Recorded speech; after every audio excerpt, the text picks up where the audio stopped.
नमस्कार दोस्तों, बहुत बहुत स्वागत है आपका द चैंपियंस यूट्यूब चैनल में। दोस्तों इस वीडियो में हम देखने वाले हैं इलेक्ट्रिशियन ट्रेड कैप्सूल के, यानी कि बहुत जो इंपॉर्टेंट दोस्तों ये देखिए हर एग्जाम के लिए इंपॉर्टेंट है। आरआरबी लोग को पार्ट एग्जाम भी है, यूपीपीसीएल चाहे कोई भी आपके जेई का एग्जाम है उसके लिए भी इंपॉर्टेंट है, और एलपी सीबीटी के लिए तो बहुत इंपॉर्टेंट है। ठीक है फ्रेंड्स, देखिए तो इस वीडियो में हम क्या पढ़ने वाले हैं। ठीक है, तो ये जो सारे चैप्टर है ना, ऑक्यूपेशनल सेफ्टी एंड हेल्थ, इसका मैं वीडियो बना चुका हूँ। हैंड ट्रेड जो ट्रेड हैंड टूल्स है, बेसिक इलेक्ट्रिसिटी है, इलेक्ट्रिकल मटेरियल है, सोल्डरिंग का है, इलेक्ट्रिक, इसका मैं सारे क्वेश्चन मतलब कराया हूँ। ठीक है दोस्तों, मतलब इस पीडीएफ का नहीं कराया हूँ, लेकिन दूसरे पीडीएफ का कराया हूँ। ठीक है, तो देखिए इस वीडियो में हम वो पढ़ने वाले हैं जो हमने अभी तक नहीं पढ़ा है। ठीक फ्रेंड्स, देखिए हम पढ़ेंगे इस वीडियो में ट्रांजिस्टर और एफईटी के बारे में। दोस्तों सभी बच्चे क्या है, सभी जो लड़के हैं वो मतलब ये सारी चीज़ें पढ़कर तो जाते हैं। ठीक है ना, ये जो इल्यूमिनेशन हुआ, transmission distribution, DC generator, DC motor हुआ, ये सब तो पढ़ के जाते हैं। लेकिन दोस्तों अक्सर जो बच्चे जो हैं वो अक्सर जो यहाँ पे ट्रांजिस्टर, एफईटी जो है, multi stage audio power amplifier, oscillator, feedback amplifier, operational amplifier, multi vibrator, digital electronics जो है, पावर इलेक्ट्रॉनिक्स, ये सब सारी चीज़ें अधिकतर लोग छोड़ देते हैं। ठीक है ना,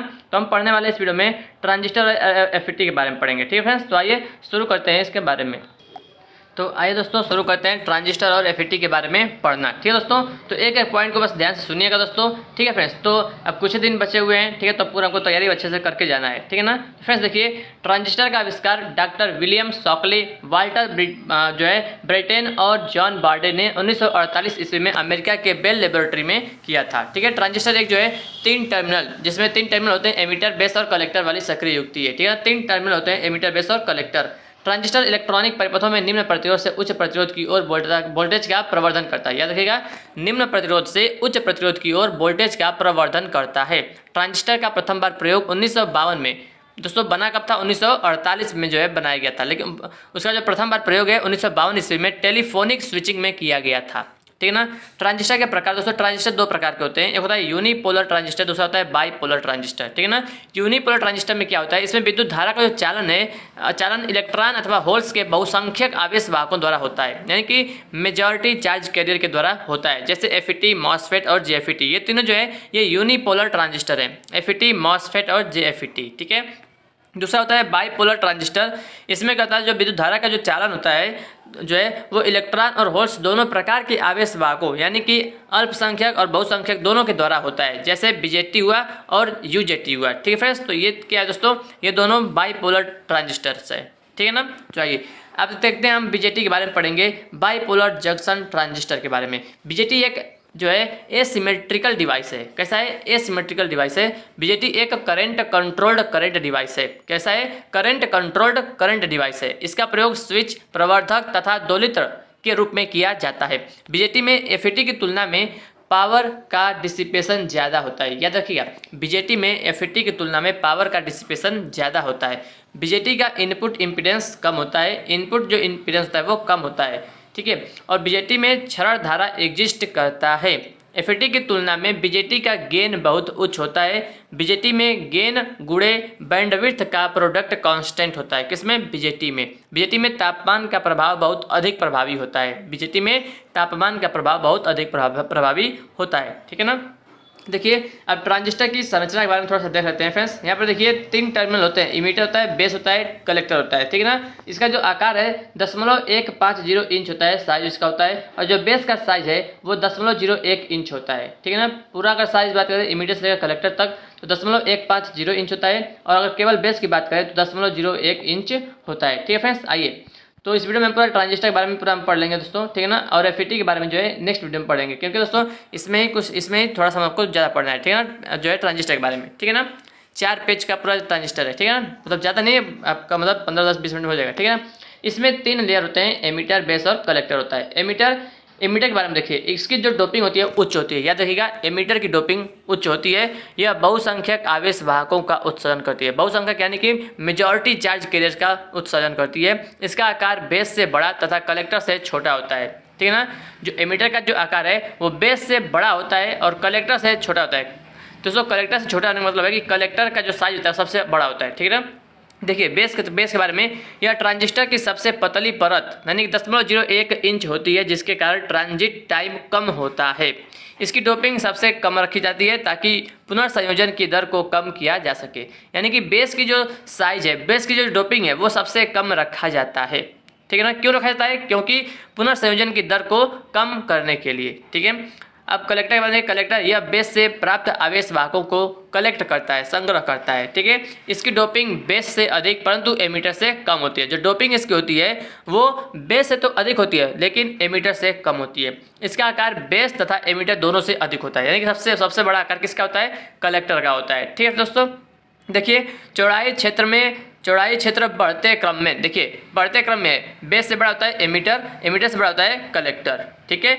डोपिंग अनुपात बढ़ते क्रम में, देखिए बढ़ते क्रम में बेस से अधिक डोपिंग होता है कलेक्टर में और कलेक्टर से भी अधिक डोपिंग होता है एमिटर में, यानी कि सबसे अधिक जो डोपिंग होती है वो एमिटर की होती है, उसके बाद कलेक्टर की, फिर बेस की, ठीक है।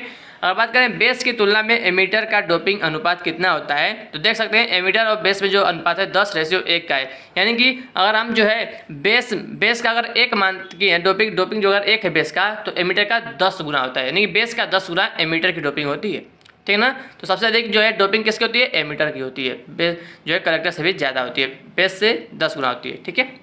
देखिए transistor 2 back to back diode का संयोजन है। यहाँ पर आप देख सकते हैं दोस्तों ट्रांजिस्टर का सिंबल, यानी कि कैसे उसको बनाया जाता है फ्रेंड्स, उसको आप देख सकते हैं। देखिए इसमें 2 जो है बैक टू बैक डायोड लगा होता है, ठीक है ना। इसमें 2 डायोड प्रयोग करते हैं, बैक टू बैक जो है इस पर कनेक्शन होता है इसका, ठीक है ना। देखिए पहला वाला जो है वो पीएनपी ट्रांजिस्टर है और दूसरा वाला एनपीएन ट्रांजिस्टर का सिंबल है, देख सकते हैं, मतलब उसका फिगर बनाया गया है। पहला जो है वो पीएनपी ट्रांजिस्टर का है, ठीक है ना, ये पीएनपी ट्रांजिस्टर का है और यहाँ पर देख सकते हैं कि ये एनपीएन का है। अब यहाँ दोनों का डायरेक्शन देख लीजिएगा दोस्तों, डायरेक्शन, ठीक है ना, जो डायोड लगे हैं उनका डायरेक्शन जो है इंपॉर्टेंट है, देख लीजिएगा, ठीक है ना।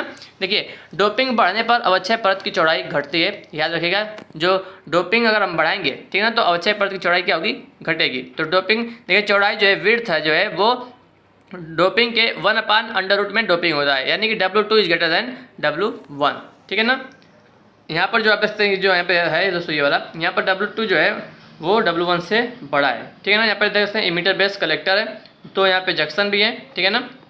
आइए बीजेटी के प्रकार देखते हैं। बीजेटी 2 प्रकार का होता है, एनपीएन ट्रांजिस्टर और पीएनपी ट्रांजिस्टर, ठीक है ना, एनपीएन ट्रांजिस्टर और पीएनपी ट्रांजिस्टर। आइए इसके बारे में देखते हैं हम। देखिए यहाँ पे जो पहला है वो पीएनपी ट्रांजिस्टर का है, ठीक है ना, और दूसरा जो फिगर है वो सिंबल है वो एनपीएन ट्रांजिस्टर का है। दोस्तों पीएनपी में देखिए जो एरो होता है वो अंदर की तरफ होता है और एनपीएन में जो एरो होता है वो बीच में वो बाहर की तरफ होता है, ठीक है ना। तो देखिए फ्रेंड्स अगर हम बात करें संरचना की, ठीक है ना, अगर हम बात करें संरचना की, ये पहले पीएनपी की बात करते हैं। तो पीएनपी ट्रांजिस्टर को 2 पी प्रकार के पदार्थ के मध्य में एक एन प्रकार के पदार्थ को सैंडविच करके बनाया जाता है। और एनपीएन में क्या होता है? एनपीएन पदार्थ ट्रांजिस्टर में दोस्तों जो है उसमें जो है इसमें 2 एन प्रकार के पदार्थ मध्य में एक पी प्रकार के पदार्थ को सैंडविच करके बनाया जाता है, ठीक है। देखिए यहाँ पर जो है उसका आप देख सकते हैं कि कैसे उसका सिंबल भी है, पीएनपी लिखा है, एनपीएन लिखा हुआ है, ठीक है।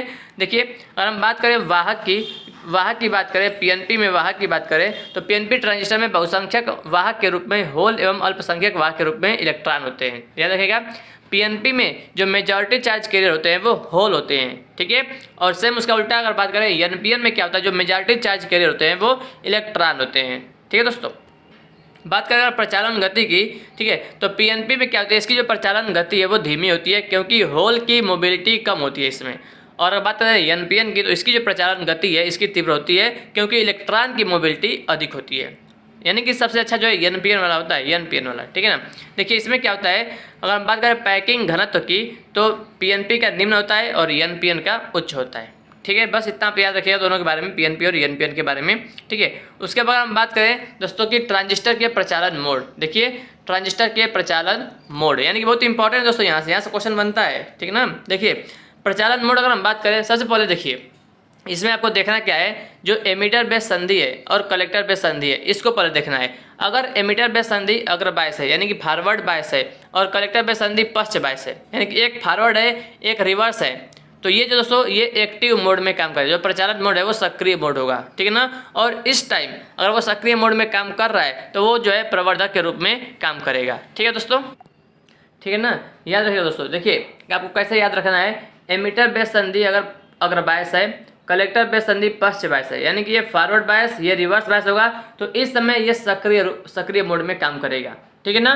सक्रिय मोड में काम करेगा मतलब है कि ये एक प्रवर्धक के रूप में काम करेगा, प्रवर्धक के रूप में, यानी कि सबसे अच्छा कंडीशन यही है, ठीक है ना। और अगर दोस्तों देखिए पहला होना चाहिए अगर बायस और दूसरा होना चाहिए फॉरवर्ड बायस, लेकिन अगर एमिटर बेस सेक्शन अगर बायस ही है और लेकिन अगर जो है कलेक्टर बेस संधि भी अगर बायस हो गया तो तो इस समय दोस्तों ये सैचुरेशन मोड कहलाएगा। क्या कहलाएगा? सैचुरेशन मोड पे कहलाएगा दोस्तों। और ये जो है इस समय बंद स्विच के रूप में कार्य करेगा। बंद स्विच यानी कि अगर ये भी अगर हो गया, ये भी अगर हो गया, तो ये बंद स्विच के रूप में कार्य करेगा और इसको क्या करेंगे? सैचुरेशन करेंगे कि वो सैचुरेट हो गया है, अब किसी काम का मतलब नहीं है। ठीक है ना। और अगर दोस्तों अगर एमिटर बेस जो संधि है वो पश्च बायस है और बेस जो कलेक्टर बेस है वो भी पश्च बायस है दोस्तों, तो इस समय तो ये जो है खुले स्विच के रूप में कार्य करेगा, ओपन स्विच के रूप में कार्य करेगा। ठीक है ना। और इसको हम क्या कहते हैं? कट ऑफ कहते हैं। क्या कहते हैं? कट ऑफ मोड कहते हैं। ठीक है ना। और अगर दोस्तों एमिटर बेस संधि पश्च बायस है और अगर ये वाला जो है फॉरवर्ड बायस हो गया, यानी कि अगर बायस हो गया, ये पश्च बायस और ये अगर बायस हो गया दोस्तों, तो इसको हम कहते हैं क्या? इनवर्स। क्या कहते हैं इसको? इनवर्स मोड कहते हैं। और इस समय दोस्तों ये किस रूप में कार्य करता है? छीड़क यानी कि अटेनुएटर के रूप में काम करता है। बस यहाँ से ये चीज़ इंपॉर्टेंट है चारों। ठीक है ना। चलिए अब उसके बाद हम आगे देखते हैं कॉमन बेस अभिविन्यास के बारे में, कॉमन बेस कॉन्फ़िगरेशन। ठीक है ना। यहाँ पर इसका आप फिगर इसका देख सकते हैं। यहाँ पर जो फिगर है ये कॉमन बेस कॉन्फ़िगरेशन का है। ठीक है ना। यानी फ्रेंड्स ये जो यहाँ पर बेस जो आपको यहाँ बेस ये टर्मिनल दिख रहा होगा बेस वाला, ठीक है ना, इसको जो है यहाँ पर दो वोल्टेज सोर्स लगाकर जो है उसको कॉमन कर दिया गया है। ठीक है ना। और यहाँ पे इसका थोड़ा सिंबल बनाया गया है PNP। ठीक है ना। चलिए इसको आप फिगर बस ध्यान से देख लीजिएगा और कुछ नहीं ज़्यादा। ठीक है ना। और उसके बाद देखते हैं आगे। देखिए कॉमन बेस में धारा घनत्व, धारा जो लाभ होता है कॉमन बेस में धारा लाभ, ये फार्मूला इसका इंपॉर्टेंट है। अल्फा बराबर IC/IE। ठीक है। तो अल्फा का मतलब है करंट गेन बोलते हैं, करंट गेन यानी कि धारा लाभ। ठीक है ना।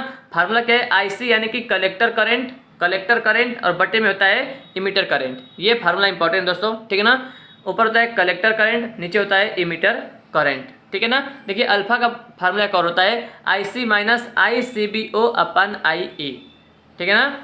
IC यानी कि कलेक्टर जो कलेक्टर करंट है। ठीक है ना। और ICBO मतलब जो कलेक्टर बेस का जो मतलब जो करंट है जो जंक्शन के साथ O के साथ में रहेगा वो, और बचा मतलब अपन में है IE यानी कि इमीटर करंट। ठीक है दोस्तों। तो धारा लाभ का फार्मूला कॉमन बेस में यही होता है IC/IE और लीकेज धारा के साथ में ये वाला होता है। ठीक है ना। अल्फा का मान हमेशा यार दोस्तों 1 से कम होता है। अल्फा का मान हमेशा 1 से कम होता है। अल्फा यानी कि धारा लाभ का मान 1 से कम होता है। अब बात करते हैं दोस्तों कॉमन बेस अभिविन्यास के अभिलक्षण के बारे में। ठीक है ना। अभिलक्षण के बारे में यानी कि इसके कैरेक्टरिस्टिक्स के बारे में। ठीक है ना।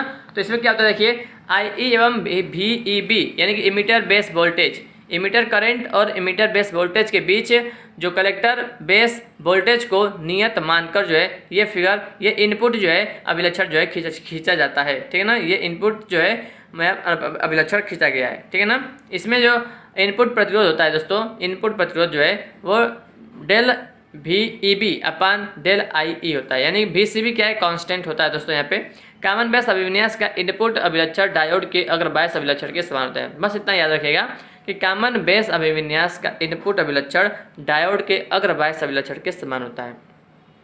अगर बात करें आउटपुट अभिलक्षण को तो इसमें क्या होता है IC एवं VCB के बीच IE को नियत मानकर जो है आउटपुट अभिलक्षण खींचा जाता है। ठीक है ना दोस्तों। देखिए यहाँ पे देखिए आउटपुट प्रतिरोध का फार्मूला होता है VCB/IC यानी कि कलेक्टर करंट। कॉमन बेस अभिविन्यास का आउटपुट अभिलक्षण को कांस्टेंट करंट सोर्स कहा जाता है। बहुत इंपॉर्टेंट है। कॉमन बेस अभिविन्यास का आउटपुट अभिलक्षण को कांस्टेंट करंट सोर्स कहा जाता है। ठीक है ना। अब देखिए ये तो हो गया, इसके पहले हमने पढ़ लिया कॉमन बेस। ठीक है ना। उसके बाद जो है कॉमन इमीटर वाला है दोस्तों। इसमें जो इमीटर वाला है ना, जो यहाँ पे जो आपको देख सकते हैं फ्रेंड्स, यहाँ पर जो इमीटर वाला जो यहाँ पर ये इमीटर वाला है इसको जो है कॉमन कर दिया गया है VBE और VCE के साथ। ठीक है ना। इसको कॉमन यानी कि जो जिसको हम कॉमन करते हैं वही कॉन्फ़िगरेशन का नाम होता है कॉमन इमीटर अभिविन्यास। इसमें जो धारा लाभ का फार्मूला होता है बीटा बराबर IC/IB होता है। ठीक है ना। IC यानी कलेक्टर करंट बटा में बेस करंट। ठीक है।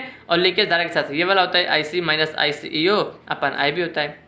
इसमें बीटा का मान है वो 1 से अधिक होता है। बीटा यानी कि कॉमन एमीटर धारा लाभ। ठीक है ना। इसका मान 1 से अधिक होता है। किसमें याद है? कॉमन एमीटर में जो धारा लाभ है वो 1 से अधिक होता है, लेकिन कॉमन बेस में जो धारा लाभ था वो 1 से कम था। ठीक है ना। तो याद रखिएगा बीटा का मान 1 से अधिक टिपिकली दोस्तों 50 होता है। 1 नहीं होता, मतलब 1 से अधिक होता है मतलब 50 होता है। ठीक है। देखिए यहाँ पे इनपुट अभिलक्षण और आउटपुट अभिलक्षण। जो इनपुट अभिलक्षण होता है वो IB एवं VBE के बीच VCE को नियत मानकर बनाया जाता है, और जो आउटपुट अभिलक्षण है वो IC एवं VCE के बीच IB को नियत मानकर बनाया जाता है। ठीक है। यहाँ पर ये दोनों इसका फिगर बनाया गया है दोस्तों। ठीक है ना। बस याद रखिए कॉमन एमिटर अभिविन्यास का इनपुट अभिलक्षण डायोड के अगर बायस अभिलक्षण के समान होता है और धारा गेन जो है का निर्धारण कॉमन एमिटर अभिविन्यास के आउटपुट अभिलक्षण से किया जाता है। ठीक है, उसके बाद कॉमन कलेक्टर अभिविन्यास आता है दोस्तों। यहाँ पे जो है कलेक्टर को जो है कॉमन करके जो है बनाया गया है और इसमें जो धारा लाभ होता है इसको हम गामा से दर्शाते हैं, IE/IB होता है, IE/IB होता है।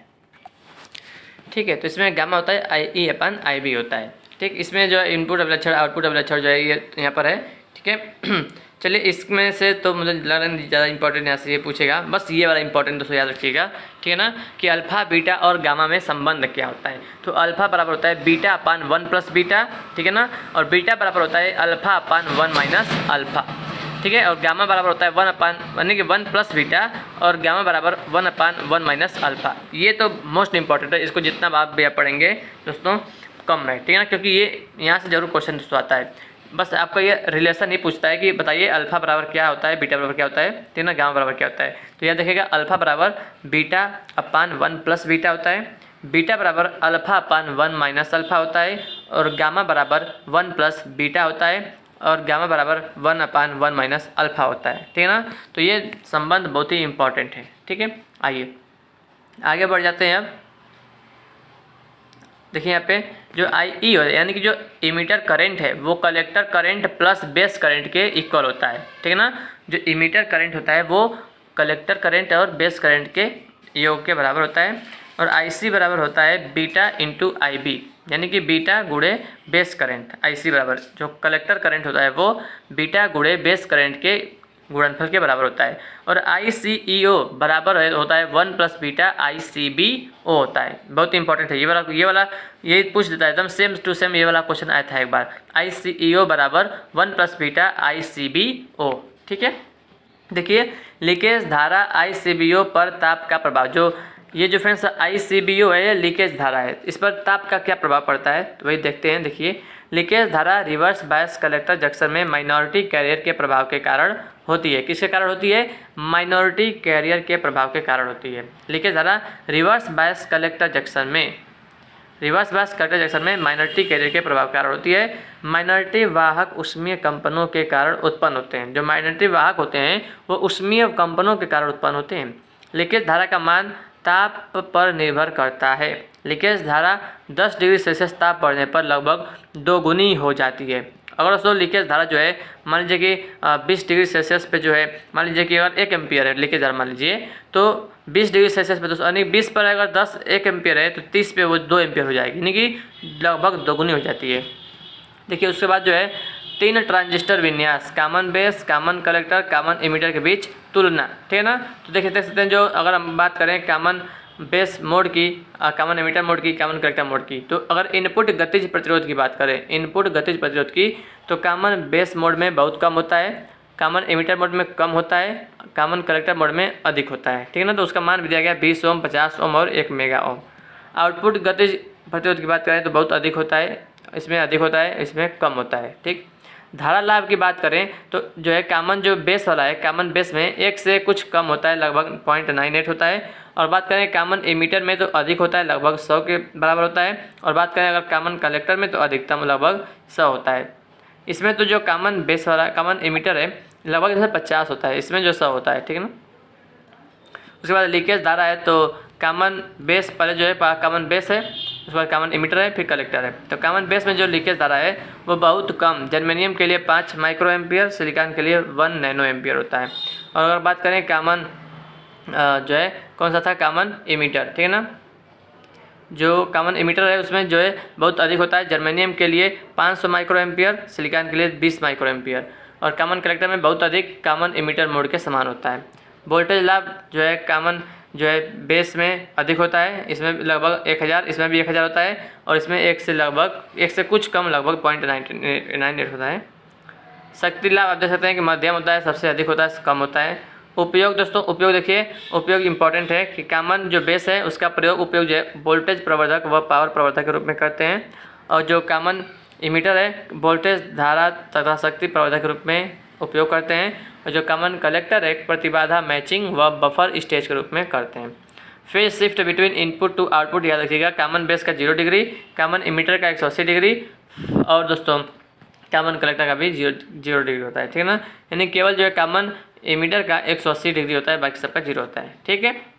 अब देखिए कॉमन बेस ट्रांजिस्टर प्रवर्धक के गुण तथा दोष। तो यहाँ से क्वेश्चन आ सकता है दोस्तों, पूछ जाएगा कि बताइए कि निम्न में से कौन सा कॉमन बेस ट्रांजिस्टर के प्रवर्धक के गुण और दोष हैं, ठीक ना। तो यह देखिएगा कि इसका वोल्टेज गेन अधिक होता है, यह उच्च आवृत्तियों पर कार्य कर सकता है। कॉमन बेस ट्रांजिस्टर का धारा लाभ 1 से कुछ कम होता है और लीकेज धारा जो बहुत कम होती है, लीकेज धारा बहुत कम होती है, ठीक है। देखिए कॉमन एमिटर ट्रांजिस्टर प्रवर्धक के गुण तथा दोष। इसके वोल्टेज तथा धारा लाभ उच्च होते हैं। इसका शक्ति लाभ कॉमन बेस तथा कॉमन कलेक्टर मोड से अधिक होता है। इसका प्रयोग कैस्केडिंग में होता है। इसका आवृत्ति अनुक्रिया वक्र कॉमन कलेक्टर तथा कॉमन बेस से खराब होता है। उसके बाद तीसरा है कॉमन कलेक्टर ट्रांजिस्टर प्रवर्धक के गुण तथा दोष, ठीक है ना। इसका धारा लाभ उच्चतम होता है। इसका इनपुट प्रतिरोध उच्च तथा आउटपुट प्रतिरोध निम्न होने के कारण प्रतिबाधा मैचिंग में प्रयुक्त किया जा सकता है। इसका वोल्टेज गेन 1 से कम होता है, ठीक है।